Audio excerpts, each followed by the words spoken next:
Well, welcome to the HomeWell Discovery webinar. And as you know, we have these the same time every Friday. So good morning, good afternoon, whatever it is for you. We're hoping this will be informative. And we're going to go over the top 4 methods to fund a franchise. So we respect your time. We're going to jump right into it. And should be a little bit of time left over for Q&A at the end. So let's get started here, Samantha.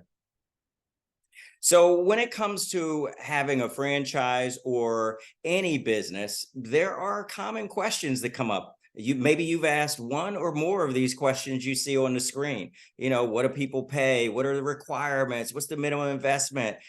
What is funding like? How much cash is available? All of those things are appropriate questions, without a doubt. But we're going to give you a couple things. We're going to go through 4 common methods. We're going to look at the pros and the cons of each one of them, as well as the eligibility requirements. Of course, we're not doing a deep dive here, but hopefully this will give you enough information to see which interests you most. And then you can, after this call, kind of pursue some of those areas, either with our assistance or with the assistance of your franchise consultant, if you have one. So let's begin with this first one here. This first one is it's called the SBA loan. That's the Small Business Administration business loan. And banks across the country participate in this program. And the way the program works basically is the bank will provide a business loan that the SBA guarantees. So let's talk about some of the pros and cons of this. First of all, an SBA loan is cost effective. It has really low interest rates, and remember, they are based off of what the current index is. So, but still, compared to other types of loans, they tend to be low. They have extended repayment terms, sometimes for as long as 20 years. And it doesn't have a balloon cost at the end. So those SBA loans, as it mentions, they're affordable repayment options, regardless of where you are in your business, whether you're buying a startup, whether you're buying a resale, or whatever. They tend to be about the most cost-effective way to do this. Then there's the flexibility here involved. You can use them for, as we mentioned, working capital, to get funds that you need to purchase real estate. And that's not really necessary with us, but there's a lot of different things you can do, but you got a lot of flexibility with an SBA loan. And really, because of the way the payments are put together, it really helps you get the funding you need to grow your business. You have more money to just put back into your business.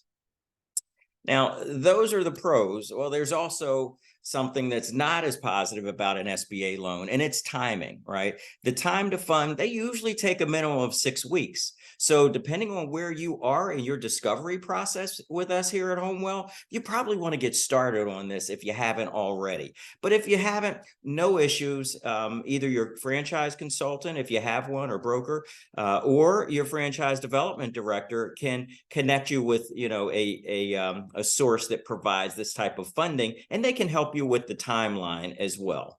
All right. But again, minimum of 6 weeks. And then it really gives you, they will really kind of walk you through what you need and how long it's going to take you. So let us know if this is something that you're interested in. Now, we always get these questions about every piece. It's the eligibility. Well, with SBA loans, you can see why they're so popular. Minimum credit score of about 640, maybe a little better, just depends on where you are with things. And then personal collateral is required, industry experience is preferred, but the fact that you're coming in with the franchise, they know that you're going to have guidance, you're going to have support, you're going to have training, you're going to have direction. And guess what? Many other business owners have made this model work really, really well. So the banks like that.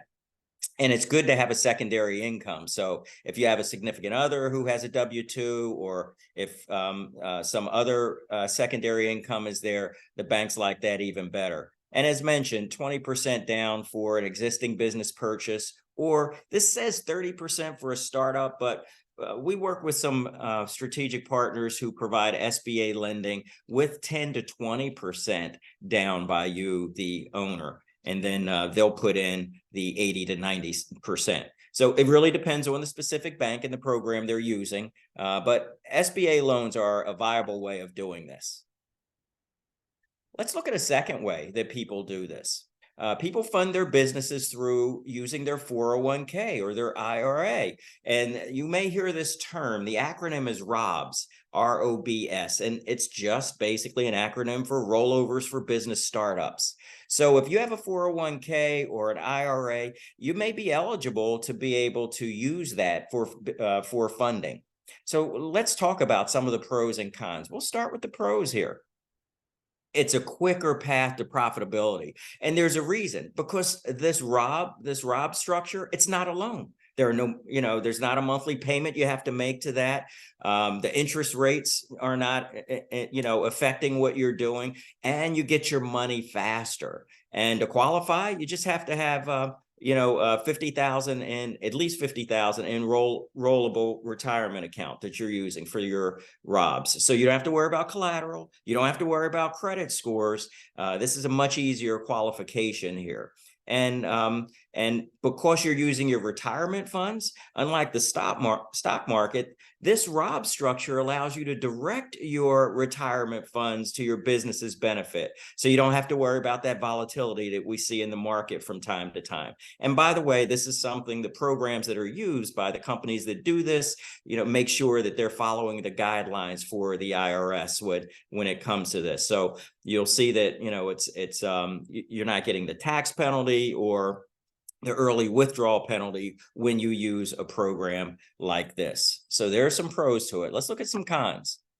And actually, we only have one, and that's the ongoing requirements. Now, this structure, as we mentioned, there's some IRS requirements there. So the company that you work with is going to show you what those requirements are. One of them is that, you're going to have a corporation, you have to sponsor a 401k.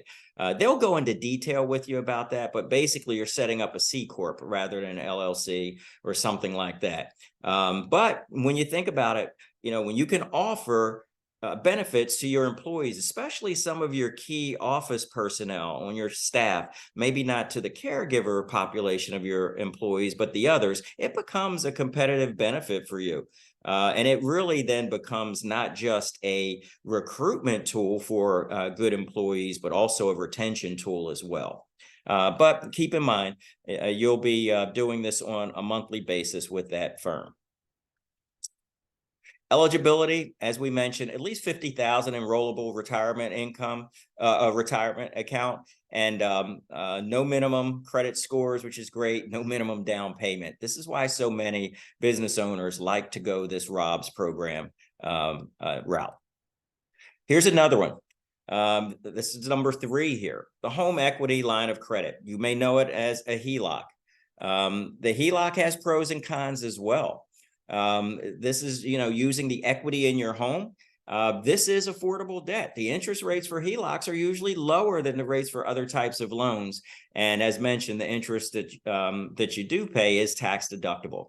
Pretty easy to qualify. If you have equity in your home and acceptable credit and a way to pay back the loan, your bank will probably go along with a loan for this. This is just an option compared to traditional business loans. And it's why a lot of people like these as well. And it's great for working capital because they offer access to a revolving line of credit, if you think about it. So you'll have X amount in that revolving line of credit, and you use what you need. And it really is a good option to get you over, either rough patches or growth spurts or anywhere where you need to bolster your cash flow. Well, like everything else, tends to be some downside, or at least some points of consideration. No different with a HELOC. What you're doing is you're risking your home, right? Should you default on repaying your balance, just like if you were default on repaying your mortgage in a timely manner, your home's at risk, right? And sometimes there's some hidden costs and fees. So if you're speaking with your bank, just make sure that you understand what the closing costs, attorney fees, processing fees, and in some cases, even inactivity fees and early repayment fees might be like. So make sure you do your due diligence around this type of funding if it's something that you're interested in. And your bankers would be happy to explain this for you. And then finally, the eligibility requirements on this, it's a minimum of 15% equity in your home, slightly higher credit score your bank's going to probably want, 660 or higher. And that credit utilization, that's another factor when your credit is being figured out. When you look at your FICO scores and so forth, credit utilization is a big driver. And what the HELOC funder is going to be looking for is your utilization being lower than 45%. That means if you have $100,000 of credit available, you're using 45,000, something below 45,000 of that credit. Now let's look at our final type of funding, and this is unsecured loans.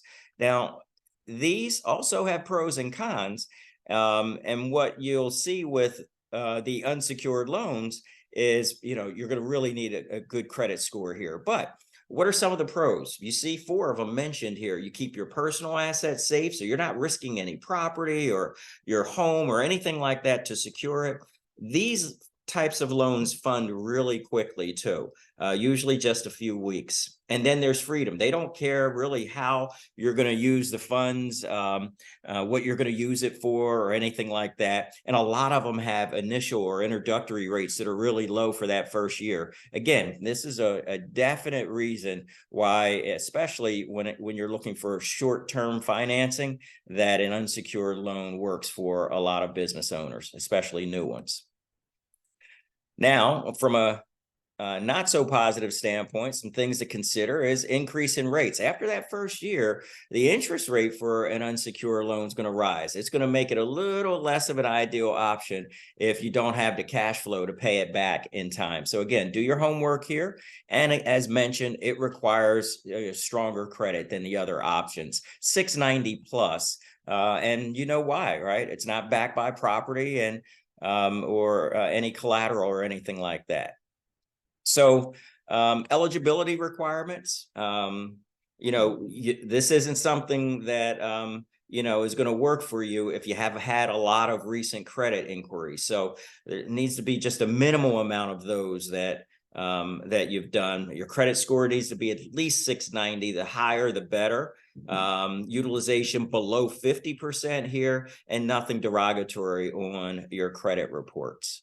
So that was quite a bit, without a doubt. Maybe you have some questions. We might be able to address some of those. And if you want to really go deeper, speak to your franchise development director or your franchise consultant about connecting you with a strategic partner who we know funds in these areas. And then you can have a much deeper conversation with any of those financiers. So let's see, Samantha.